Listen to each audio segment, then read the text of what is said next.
Hello again, fellow audiophiles. I am Wave Theory, and I have an exciting one for you today. I know you've been waiting for it, and that is my review of the FiiO K13 R2R, a $320 unit that is an R2R, or resistor ladder DAC, a headphone amp, an equalizer, and a preamp all in one unit, again, for only $320. FiiO sent this to me directly for review. They have asked nothing in return other than a fair and honest evaluation, which you are about to receive. I am an affiliate link partner with some retailers who sell this unit, so I will put affiliate links down in the description for those retailers and label them as such. If you like what I have to say about this product and you want to buy it and you also want to help support the channel, please consider using one of those affiliate links. I will get a small kickback if you do, and I only use affiliate link money to keep the channel running. And yes, you can get excited about this unit because I know a lot of people are very excited about it. It does sound very good. There is a but though. So how good does it sound? How does it stack up in the rest of the market here as an R2R DAC and headphone amp at only $320? And what is that but? Find out right after shameless self-promotion. Hi, it's me again, 14 months later and a whole foot taller. Now, since Wave Theory liked the first 10,000 subscriber play button I made him, maybe he wants a 25,000 subscriber play button. This can only happen if you subscribe though. Now, since over 60% of the watch time comes from unsubscribed viewers, I'm going to need you to subscribe. You can also sign up for his Patreon or send him money in PayPal. Links in the description. Now, on to the video. All right, even though it's a $320 unit, you heard at the top there that this thing is an R2R DAC. It has preamp functionality, it has a headphone amplifier in it, and it has an onboard 10-band parametric equalizer. There's a lot to talk about, so I'm going to timestamp all of this out so that you can jump around and watch the parts that are most useful and relevant to you, because otherwise we're going to be here for a while. So as is often the case, grab your favorite beverage, settle in, get comfortable, because we got a lot to talk about. And yes, this is a pretty exciting unit, though it does have that one but. All right, let's dive in here. All right, so features. There are a lot to get to right off the bat here. So again, for $320, you get an R2R or resistor ladder DAC in here that will decode PCM files up to 384 kilohertz, and it will also decode DSD, I believe, up to DSD 256 in there. You get an onboard balanced headphone amplifier. The DAC is also balanced, I should say, in there. You get an onboard balanced headphone amplifier that is capable of up to 2400 milliwatts per channel of output power from the balanced output, I believe, into a 32 ohm load with that. Okay. You also have preamp functionality on this if you want. Okay. So you can get variable output level from the analog outputs on this. It is only attenuative. You don't get any gain out of it, but you do get that functionality if you want it here. And then also, there's a parametric equalizer on board here that comes with a plethora of presets for like rock and jazz and classical and all of that kind of stuff. Like some of those, old school DSP kinds of preset equalization curves in there. But there are also 10 memory slots where the user can define their own equalization curves. Again, with the 10-band parametric equalizer on this that is accessible via, I believe it's a web interface. I honestly did not use the equalizer on here much at all or play around with it. It is very similar in how it works to equalizers I have played with from FiiO, from like their K13 DAC amp, although with far fewer bands. That one was 31 band, this one is 10 band there. But you get a lot of control there over that. There is also a non-oversampling option in here if you want to bypass the internal oversampling filter. Okay, again, I didn't mess with that too much. It's best to only use that if you're going to use like highly oversampled files on this unit, probably things like 352.8 or 384 kilohertz files there. Then I would use oversampling, the non-oversampling mode. That's the only time I would worry with it. Run oversampling the rest of the time because the OS filter on here does seem to be pretty good. Okay. You also get a remote control with this unit, which I'll show you more about that here in a little bit. And you have the option of using either AC power or outboard DC linear power supply, which more information on that. FiiO also sent me a DC power or an LPS to try with this, so I'm going to report on how that impacts the sound as well as the review progresses here.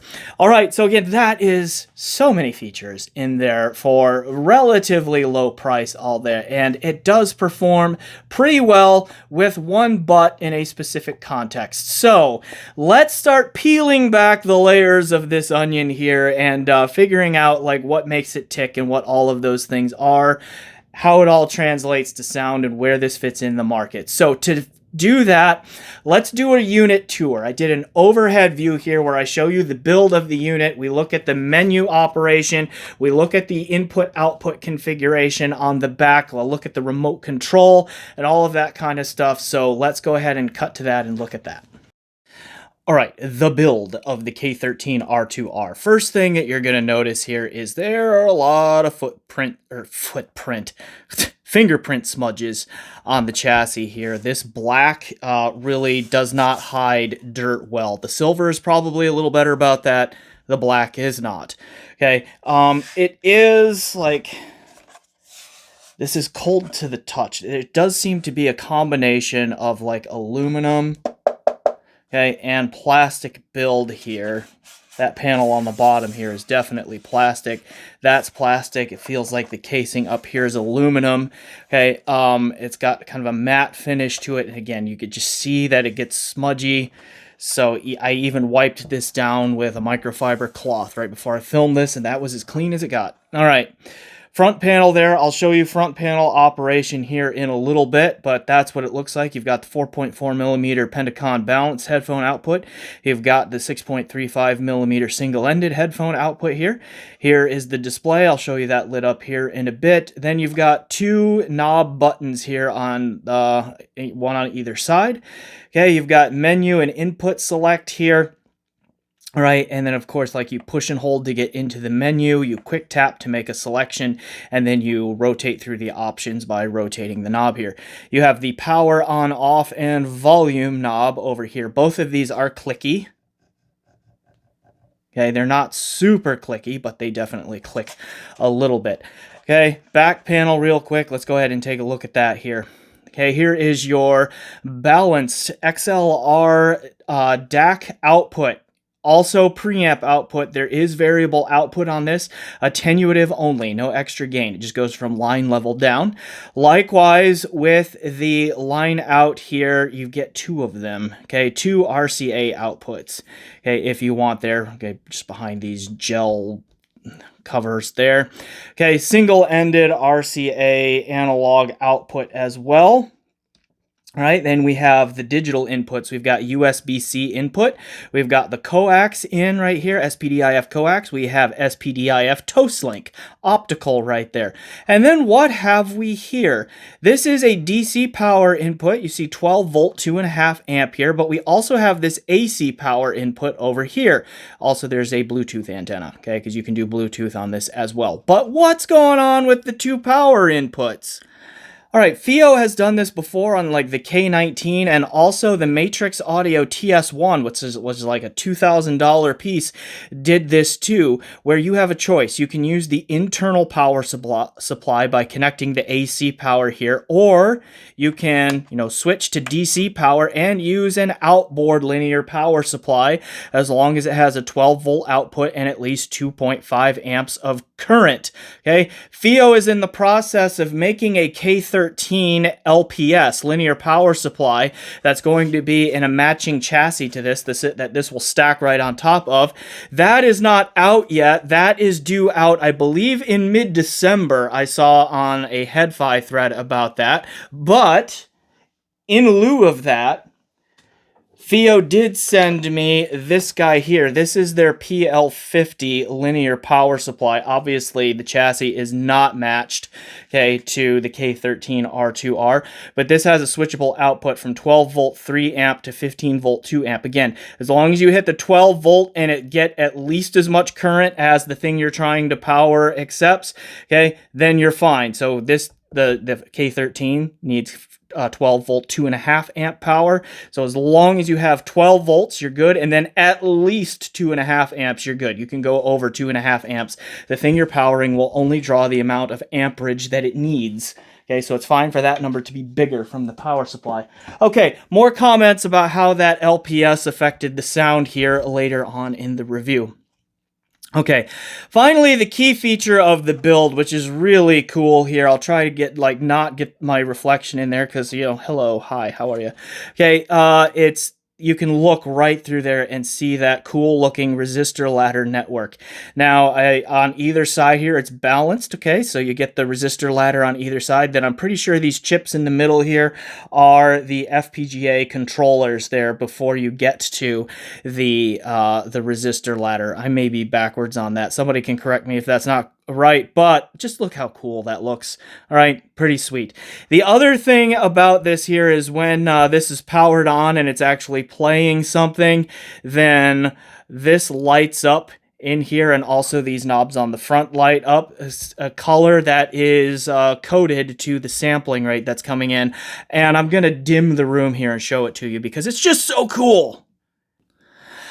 All right, here is, I've got this now connected USB to my iPad here, which is playing from Rune, and I've got an 88.2 kilohertz file playing here, and you see that, like, the front panel is lit up. We've got yellow here, and then we have yellow, okay, inside on that resistor ladder network. If I find something that has a different sampling rate, all right, something that's a standard 44.1, you see that we've got blue here on the knobs on front, and then we've got blue backlighting the resistor ladder there.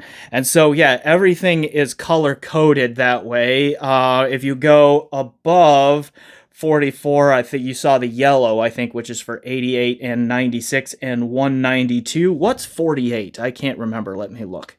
All right, 48 kilohertz output is also still blue.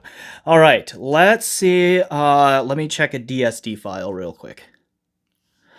Well, never mind, because my iPad is not putting out DSD right here via USB, but no matter. I think you get the point. This is just really neat. Now, if this is too bright for you, there are options in the front panel menu or in the menu here to either defeat these lights or I think dim them and so forth. Let me bring the lights back up in the room here real quick, and let's look at the remote control, because the front panel interface is really not the most fun to use, right? So let me show you why. All right, if you want to change input, that's not such a big deal. You just turn this, okay, and then you would tap this to select the one that you want to use, okay? So we don't really want to change that there. But if you want to change the output, right, you get volume control over here if you're using this as a preamp or as a headphone amp there, and then of course you tap this to power off or the display off. Okay, you can also press and hold for the power to go on and off, but push and hold to enter the menu. Here you select the output, okay, the gain and all of that, so you can see that, like, and you've got all kinds of EQ options, okay, on here as well, like a lot of them, even some custom, because there is a built-in parametric EQ on this thing here that you connect through USB. I believe you use this USB right here, okay, on the side panel to connect to do the EQ settings and all of that, which I really didn't mess with, but it is there for those who want it. Go back to off. Okay. That gets a little bit clunky. It's much easier to use the remote control here to, like, switch between the powered output, the preamp output, the line output on it, okay? Input select on this. All right, volume up, volume down, that sort of thing. EQ option, mute on, off, right? Like, that's just much easier to use from the remote control than to navigate that front panel. Okay. There is the build and the use of the unit. Back to me on camera talking about other things.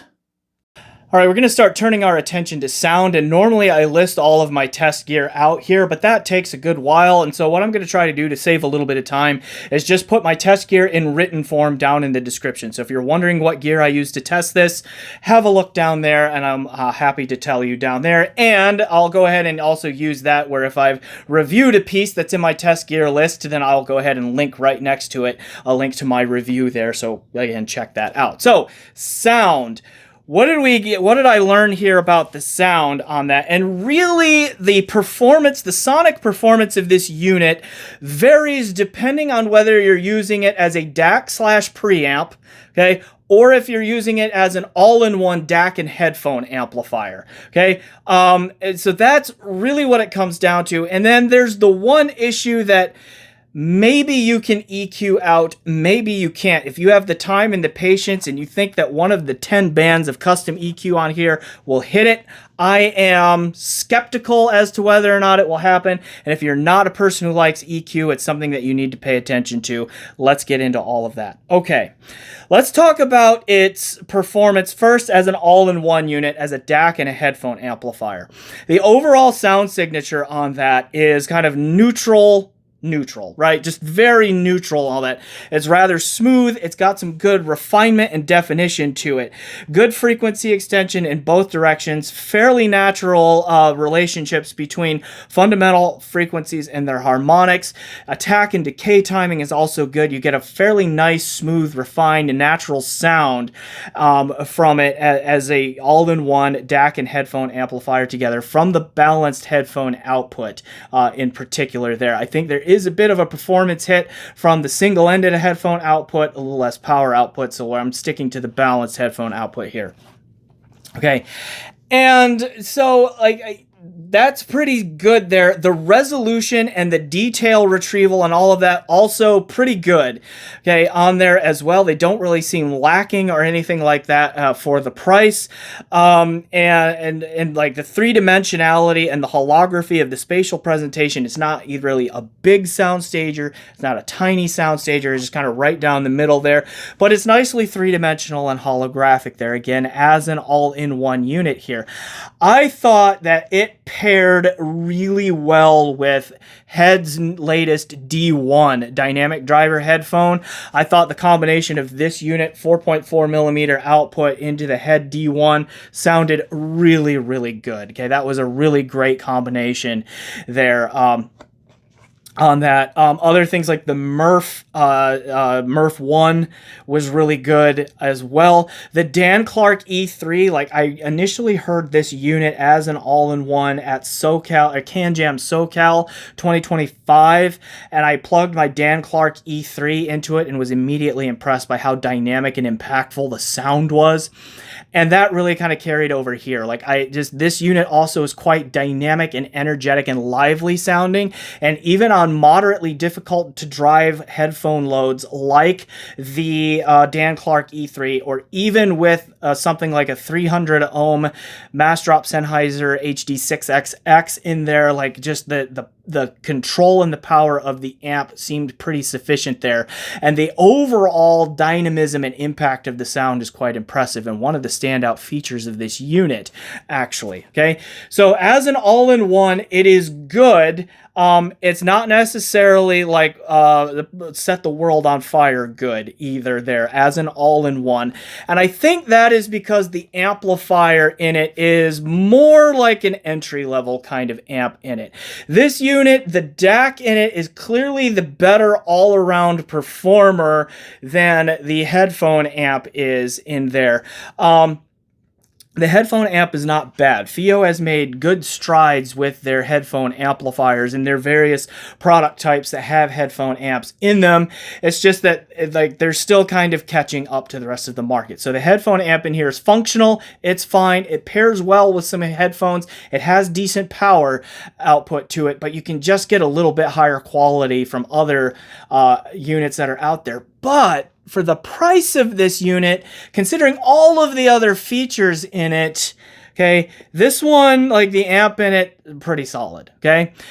Now, the really exciting performance part of this that we needed to talk about, but also brings in the yeah, but, okay, that I was mentioning at the top here, is the DAC performance in here. So let's talk about the sonic performance when you use the DAC output here, either the balanced 3-pin XLR or the single-ended RCA, because one of the key findings that I made here that I'm going to go ahead and drop right here is that there's not a ton of difference in performance on this unit from the XLR balanced outputs and the single-ended RCA outputs.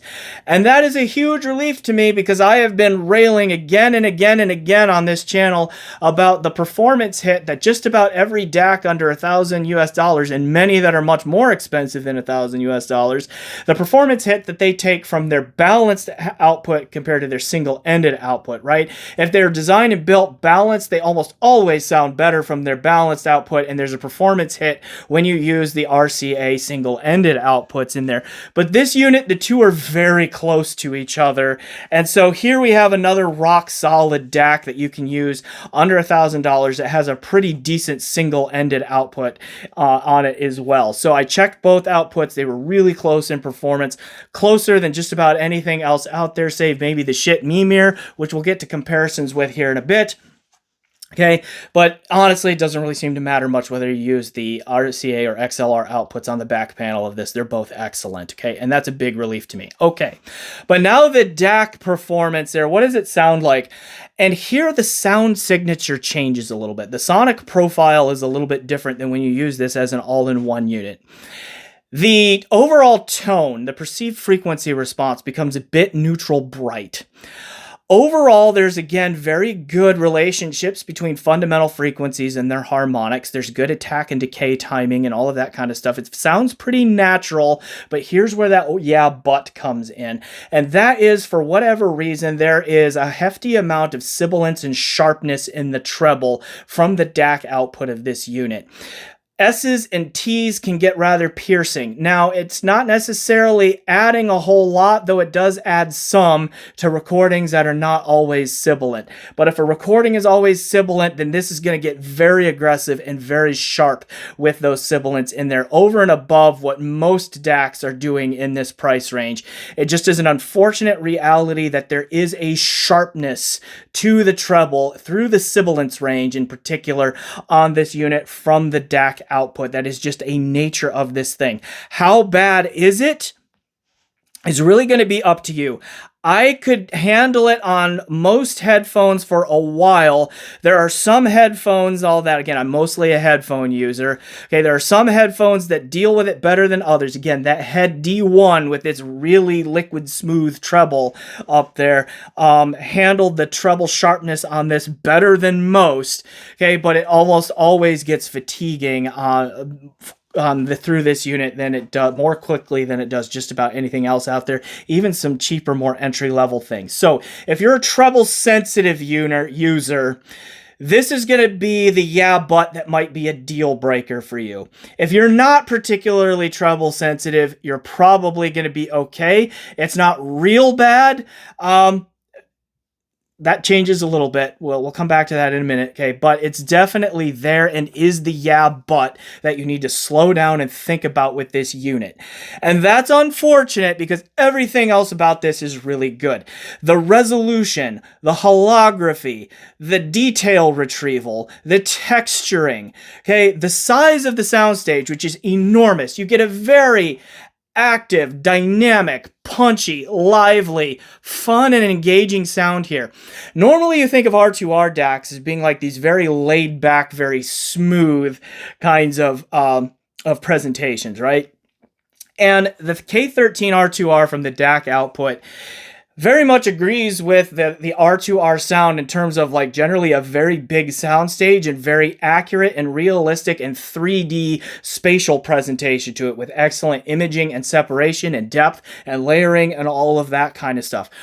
Where the K13 R2R departs from the kind of stereotypical R2R sound, though, is it is very active, dynamic, lots of bass slam here. It's got a very energetic and fun presentation to it, just lots of dynamism, snappy on the snare drums and all of that. So like that's different and is more stereotypically Delta Sigma like in that regard. So it kind of takes the best of both worlds if you want to think about it that way, where you get to the grandiose soundstage, the really accurate imaging and separation and three-dimensional holography of the soundstage and all of that, and then you get the activity level, the liveliness, the dynamism that often comes with Delta Sigma chips in there. The resolution and holography, or the resolution and detail retrieval, and the like texturing and all of that is also really excellent for the price as well there through the unit here. The DAC output, again, much like the K13 R2R, the DAC output of this is like the star of the show, but there is that one but in the treble sharpness there that you have to be aware of. Does using an external linear power supply change anything? And again, like FiiO is releasing a power supply that will be in the same chassis and be stackable with this unit. We're not there yet, but they sent me their PL50 right here, which I believe is about $150 US, right around in that range, to at least try using a linear power supply with the K13 R2R here to get a feel for what happens there.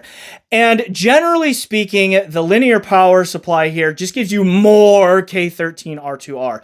Everything that the K13 R2R is just enhanced with the linear power supply as opposed to the AC power output. And that is for both good and ill. All of the good traits get a little bit better, okay? You get more slam, you get more dynamism, you get more impact to the sound, you get somehow an even bigger sound stage on it as well. You get even more resolution to it, you get more three-dimensionality and better spatial separation in that spatial presentation there when using the linear power supply. But particularly from the DAC output, you get even more of that sharpness and sibilance in there, which means even more fatigue to the sound as well. So it is, again, a bit of a mixed bag in there. Maybe the matching unit will throttle that back a little bit. I'm not sure. Okay. So why was I noticing that treble sharpness when using the DAC output, but not the headphone output of the K13 R2R? And the two complement each other really well, I think, is what it comes down to. The amplifier in it probably is a little bit warmer and more laid back, okay, in its overall presentation if this had an analog input to check that with, which it doesn't, okay? But like my sense is that the amplifier must be more on the warm and smooth side in this, because the treble sharpness is not really coming from the headphone output, but definitely from the line outputs there. And so FiiO really made those two units to complement each other well signature-wise, because I really was only detecting that sharpness in the sibilance range when I was using, again, those analog outputs on the back there. So there probably are also outboard amps, which would be good matches to the DAC output here. Or again, if you're not treble sensitive, it just may not matter to you, because again, I don't want to oversell it. It's just that this is the one thing about this unit that gives me pause from being otherwise glowing, is that treble sharpness from the DAC output there. It's either going to work for you or it's not. Okay, and I can't tell you if it's going to work for you individually. It's really one of those things you're just going to have to try. Okay. But the last thing we need to do then is like some comparisons. So what I did is I compared this to the Schiit Mimir DAC, because I know that's a comparison that a lot of people are wanting to see. And then also as an all-in-one, I compared it to Schiit's Asgard X headphone amp with the mesh DAC card in it. So let's look at those. Then we'll come back on the other side and tie all of this together. All right, let's do the comparison that I know a lot of you have been waiting for, and that is the comparison between the DAC output of the K13 R2R and Schiit's Mimir DAC. All right, so Real quick, Schiit Mimir DAC starts at $299 USD. If you add their fork beard control module where you get digital volume control, a 3-band parametric EQ, and generally being able to control it remotely through, at this point, still just an iOS app. They keep promising Android app compatibility soon, but I haven't seen or heard of it yet, so who knows by the time this actually comes out what the status will be on that. But still, that's $50 more, which runs the price of the Mimir up to $350 as compared to the $320 that the K13 R2R is. Okay, the Mimir, again, real quick, also is an ESS chip-based DAC or Delta Sigma DAC. It also has Schiit's mesh digital filter in it, which is like one of the key selling points of it here. And then, of course, the K13 R2R is R2R. All right, both have an oversampling and non-oversampling option on them, and will accept PCM files up to 384 kilohertz sampling rates. The Mimir does not do DSD. The K13 R2R will, if you want it to. Okay, and on that, if you connect it to a device that can output DSD, that is. Okay, the sonic comparison here. To do this test, I did it in a couple of different ways. Let's see, one way that I did it here is I got out the Burson Soloist Voyager, which is a very expensive headphone amp that I have in for review. I'm still working on that review, but the nice thing about it is it has 2 pair of XLR balanced outputs. So I was able to connect one of these to one input and the other to the second input and not have to use an outboard switch. Okay, on that. So I did that via XLR and then used the Soloist Voyager to drive a pair of HiFiMan Susvara Unveiled headphones. Okay, so wasn't messing around. Both of these were connected via direct USB to a Asus ZenBook Windows 11 laptop PC, running the Rune remote app as a Rune endpoint, and then Wasapi connection USB output into each of these DACs here, direct USB again. Okay, USB-C using Audio Quest Cinnamon USB cables for both 1.5 meters in length. Okay. What did I find here? Starting with the K13 R2R connected to AC power, because that's the most direct price comparison here. It was very interesting here. I actually, in terms of resolution, detailed retrieval, the 3-dimensionality of the spatial presentation, and how overall holographic it was, I was very hard pressed to find a difference between these two on those traits. That right away was pretty shocking to me, because the Mimir is absolutely a giant killer. It is one of the rare products out there that can really truly reach up and challenge units that are like 2 and 3 times its price out there in terms of those technical qualities like resolution, detail retrieval, 3-dimensionality, holography of the spatial presentation, and that sort of thing. Okay, so the fact that the DAC output of the K13 R2R is getting anywhere near what the Mimir is doing on those says a lot about it. Okay, it is a good unit here.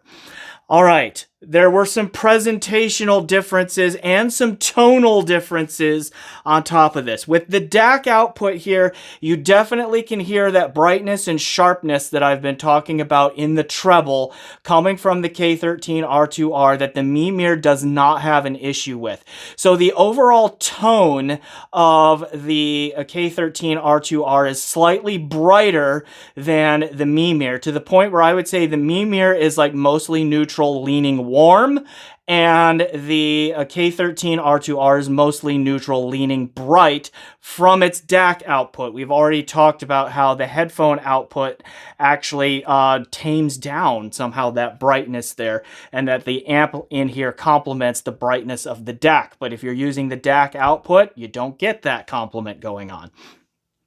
All right, so that's one key difference there. And again, the level of brightness is really going to be the biggest deciding factor for most end users.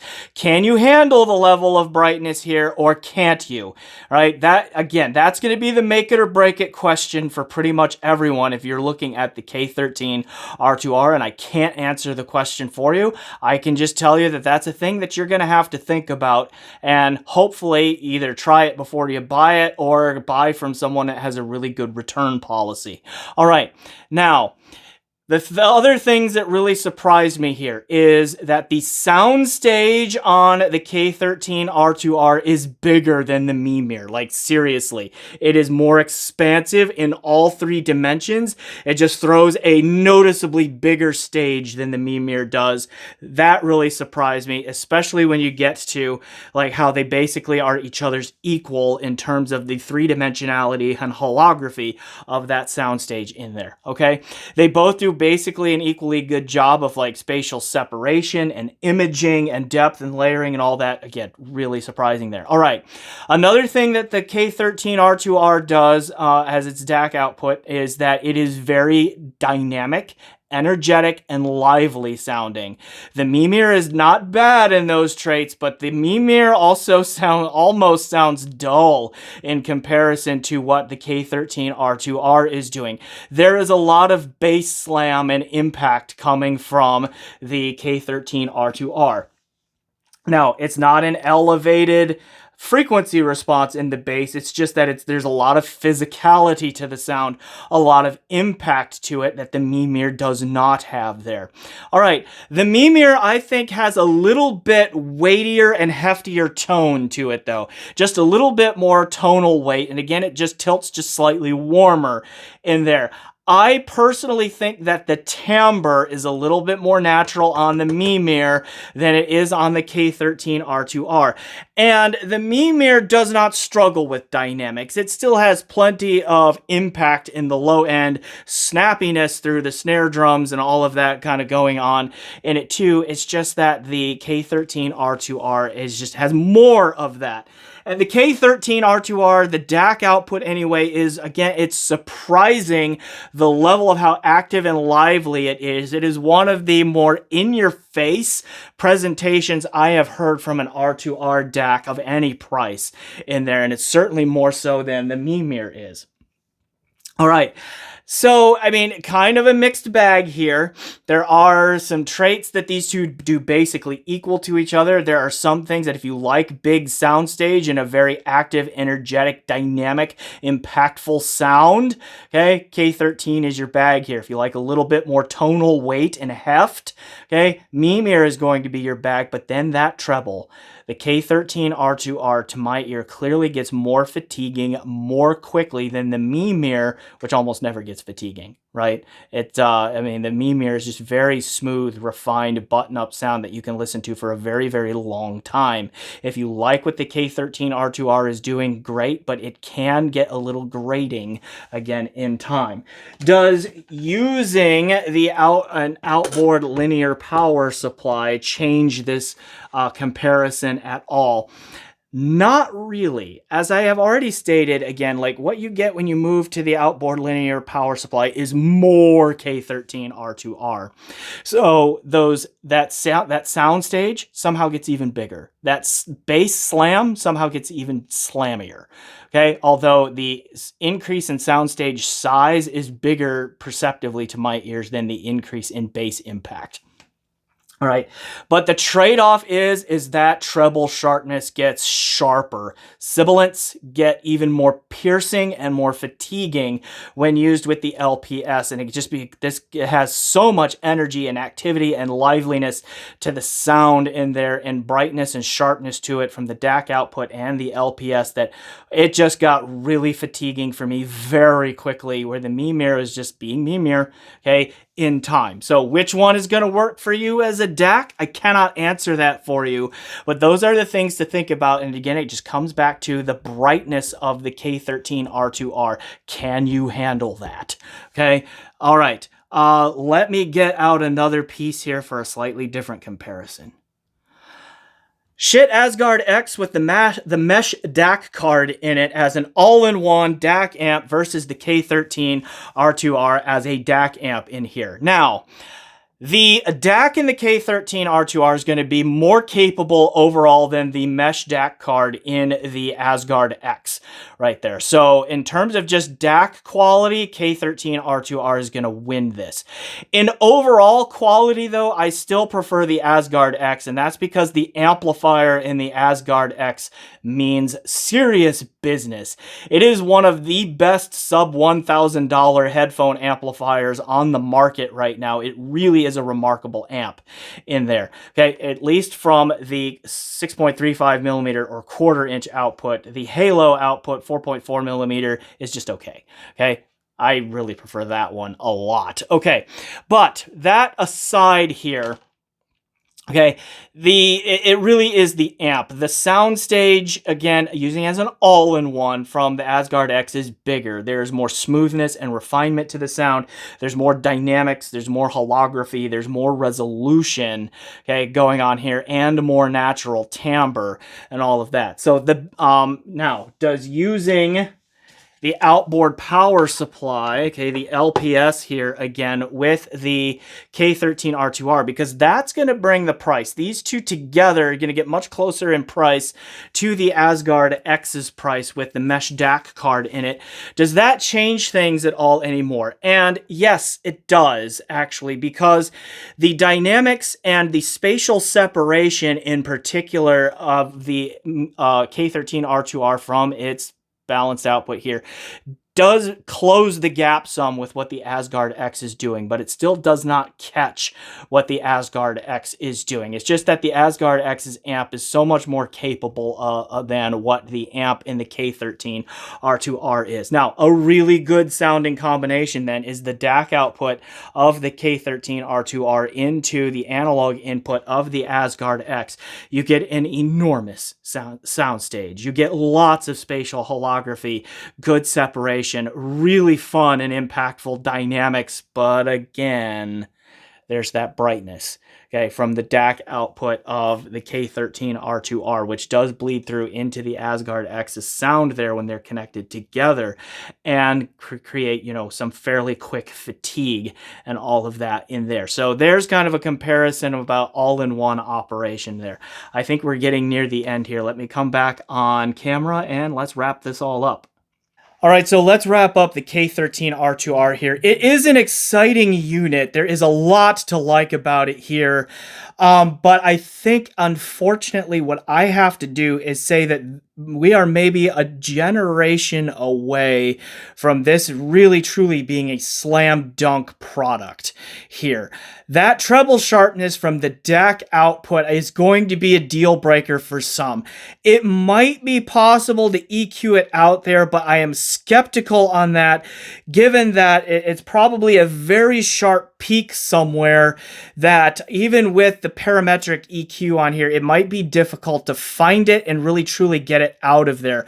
When there have been peaks like this in the past that I have heard from other units, even with like parametric EQs that give you a lot of control and a lot of bands, it's just you can find that range and you can bring it down, but it doesn't really change the nature of the sibilance, just how forward it is. And so that is my concern with this unit, and the one thing that really gives me pause on the FiiO K13 R2R, because otherwise it is excellent. Otherwise, it is really, truly remarkable how much performance and how many features FiiO crammed into this box for $320 US. Okay, and even with that DAC output treble sharpness, there's still a lot of resolution and detail retrieval and spatial holography and dynamism and impact to the sound. The DAC in this, the overall quality of it being as close to the Mimir as it is, was really shocking to me, and it's also another warning shot across the bow to the competition in the market here, because now we've got the Mimir and the K13 R2R DAC here that for, you know, under $350 US are amazing, and they are setting a new standard for what we as listeners should expect for DAC performance around that price, even under $1,000 US, like they're going to reshape the market because of how good they are. So I wish that I could tell you on a granular scale, individually, whether or not the treble sharpness issue from the DAC output will be a deal breaker for you. Again, the headphone amp on here does help mitigate that treble sharpness to a fair degree. But the amplifier in it definitely holds back the overall performance of the DAC at the same time.